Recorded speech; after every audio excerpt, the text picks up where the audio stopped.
Hello everyone, I'm Dr. Alaa Mosbah, Professor of Obstetrics and Gynecology, Faculty of Medicine, Mansoura University. The topic of this lecture about the natural family planning,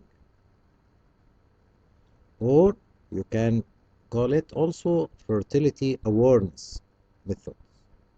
Okay, so what are the objectives today? To know the definition of natural family planning and its incidence, its use. What is the clinical significance and the core of the lecture, methods of natural family planning. Okay, natural family planning simply can be defined as utilization of fertility awareness to either prevent or achieve pregnancy. So it can be used to achieve or avoid pregnancy. Natural family planning is a form of pregnancy planning. It doesn't involve medicine or devices. It helps people know when to have sexual intercourse. For those asking for pregnancy, you should know the most fertile period. And for those avoiding pregnancy, should know also the most fertile days to avoid unprotected intercourse. Okay? Okay. So, approximately 1% of women utilize natural family planning methods for contraception in the United States. And this is a very low number of people, because 1% in the United States is small. But worldwide, it reaches about 3.6%. What about the efficacy of natural family planning as a contraceptive option? Natural family planning has a typical failure rate of about 24%. Okay, what is the clinical significance of natural family planning? Some women may choose natural family planning methods for contraception, others to know the most fertile period because we are asking for fertility. Some women may have concerns regarding the potential side effects or complication of other contraceptive methods, or they may have already experienced side effects, so they choose natural family planning to avoid these side effects. Okay? On the other side, some patients or women, religion may play a part in the decision to utilize natural family planning. So they choose natural family planning depending on the rules related to religion, okay, or beliefs. Let us go to the core of the lecture, methods of natural family planning. Look to these 6 items: standard days, 2-day methods, Billings and the Creighton method, Symptothermal Method, Marquette Model, Lactation Amenorrhea method. Let's explain each one simply. What is the standard days? This method simply to avoid unprotected intercourse during cycle days 8 to 19. Look to this picture, please. From day 8 to 19, this is the most fertile days. So, women should avoid unprotected intercourse. Okay? Either no intercourse or she should use protected one. But unprotected intercourse, if she wanna contraceptive natural family planning, should avoid unprotected intercourse from day 8 to day 19. But this only can be done in women who have cycle ranging between 26 to 32. So Women with the cycles who have polymenorrhea or oligomenorrhea cannot use the standard days. Those with oligomenorrhea or polymenorrhea cannot use the standard days. Those with menstrual cycle length on average 26 to 32 can use the standard days.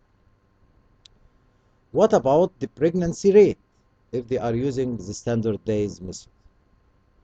The pregnancy rate was approximately 12 per 100 women per year in one clinical trial. We used to use as a failure rate of any method of contraception by referring to 100, how many pregnancy per 100 women per year. So the pregnancy rate, if the woman using standard days would be 12 per 100 women per year. Okay, this is as regards the standard days. Let us go to the next item for natural family planning, two-day method. Two-day method depend on the cervical secretion.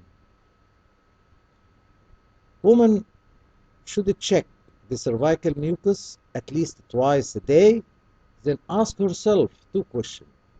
Did I notice secretion today?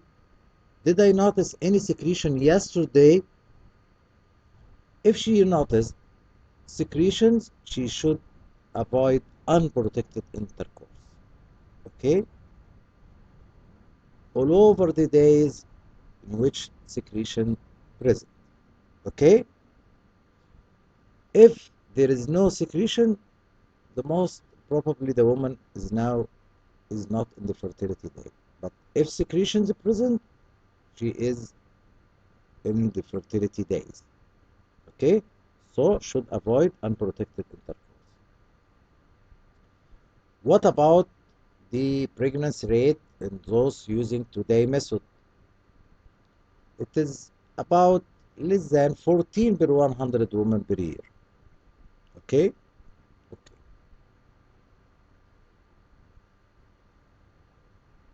Let us go to the next method for natural family planning, Billings and Creighton method. These two methods utilize observation also of cervical secretions. We know the effect of estrogen on cervical mucus.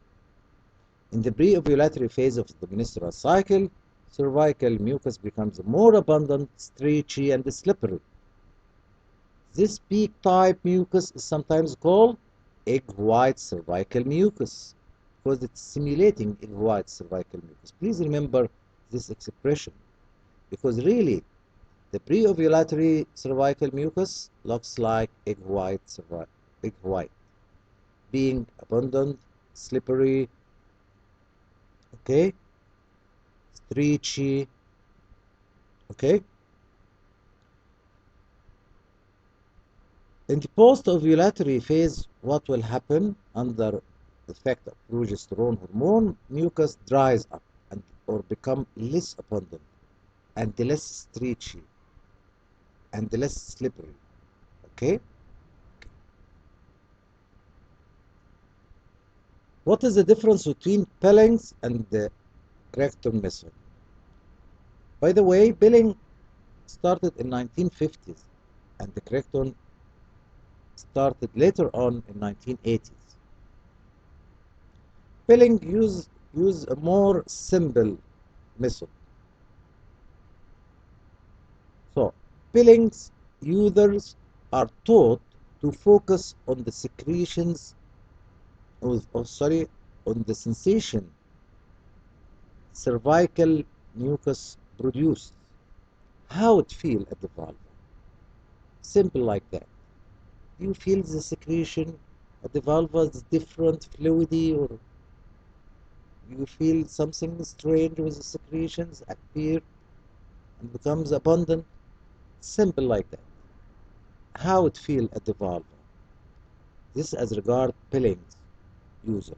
But Creighton user are taught to use a more detailed standardized system to classify cervical mucus using external observation.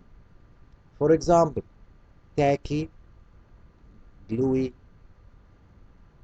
sticky, or cloudy, or clear, stretchy, lubricative, and so on.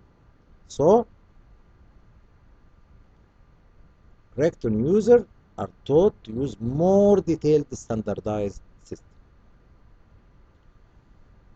Okay, what after that? Secretion should be observed several times a day. For example, before each time a woman urinates, fingers or toilet tissue may be used to collect cervical secretions.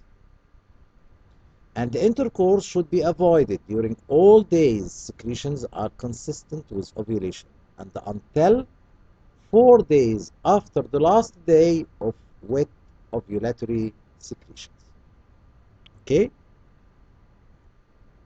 So, during all days, secretion consistent with ovulation, and secretion is abundant, slippery, and so on, stretchy, and until 4 days after the last day of wet and ovulatory secretion. Let us go to the next method of natural family planning, symptothermal method. This method is multimodal, combines awareness of cervical secretion changes with basal body temperature monitoring. So, we are using both of them. Evaluation of cervical secretion with basal body temperature. Okay, again, the presence of transparent, slippery, stretchy mucus is the main indicator of the start of the fertile period of the menstrual cycle. And the elevation of basal body temperature is considered the end of the fertile period. Okay?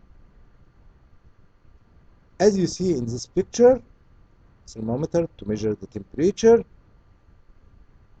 and the woman evaluate the character of cervical mucus. Is it stretchable? Is it abundant? Is it slippery?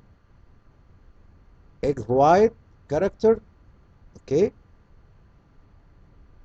So, this is the time of ovulation. And elevation of the body temperature is considered the end of the fertile period.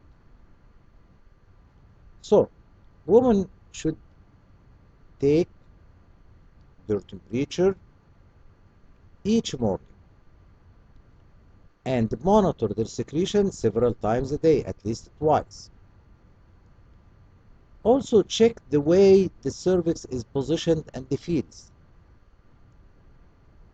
Up to ovulation, a woman's cervix rises and becomes softer. Up to ovulation, the cervix rises up and becomes softer. And in post-ovulatory period, a woman's cervix lowers and becomes more firm. So, woman can palpate the cervix by her finger and notice these changes. Okay? Then, women should avoid unprotected intercourse every day that secretions are present and until 3 days of higher temperature. So, avoid unprotected intercourse every day that secretions are present and until 3 days of higher temperature. What about the failure rate of symptothermal method? In some studies, pregnancy 13 per 100 women per year. Let us go to the next natural family planning, Marquette Model.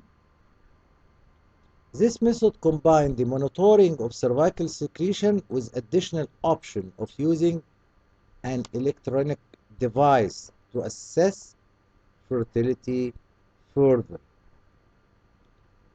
As in this one, the clear blue device, we are measuring the LH surge and estrogen level rise period to ovulation. Okay? So level of estrogen and luteinizing hormone in the urine can be measured by this device. Okay? Okay.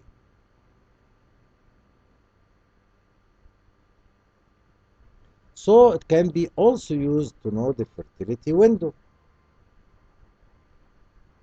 Other devices can be utilized to identify whether a patient is fertile. Like what? Some devices use nature microscope.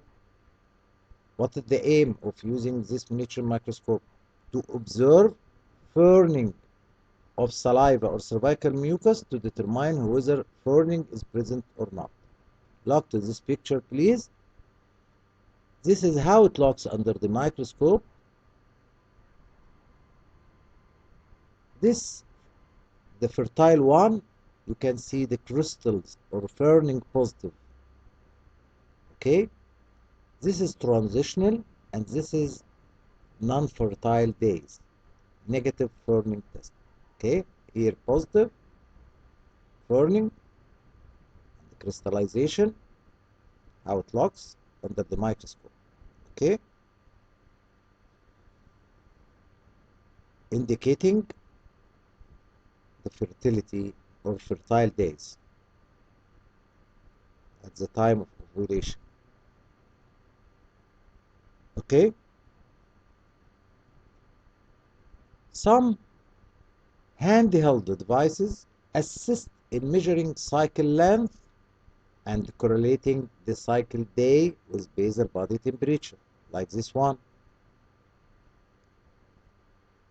So, handheld device assist in measuring cycle length and correlating the cycle day with basal body temperature to know the fertile days and the non-fertile days. Okay? So, Marquette Model can use different devices with the evaluation of cervical secretion, body temperature, monitoring of LH and estrogen in urine, furning test in saliva and cervical mucus using nature microscope. Okay?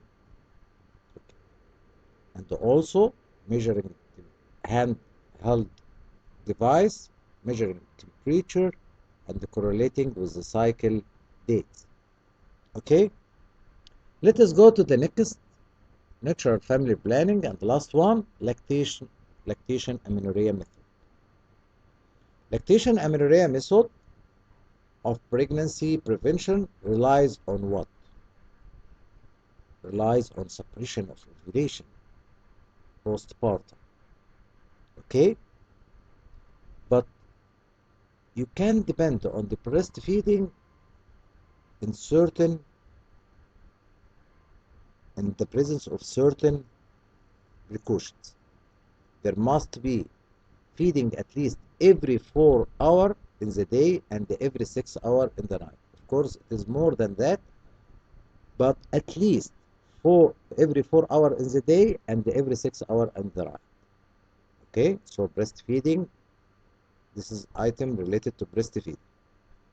Second, this method is only usable for the first 6 months after delivery, and the patient must not have restored menstruation. Okay, so there is amenorrhea. If the patient meets all these requirements, the effectiveness of this method for contraception is up to 92 to 100%. Okay, this is the end of my lecture. This is my books published on Amazon: textbook of obstetrics, textbook of gynecology, contraception, and the book and the multiple choice question. Just go to Amazon, you can find these books. Also, this link related to my YouTube channel and the other link related to my blogspot. Thank you, everybody. Best wishes for all of you.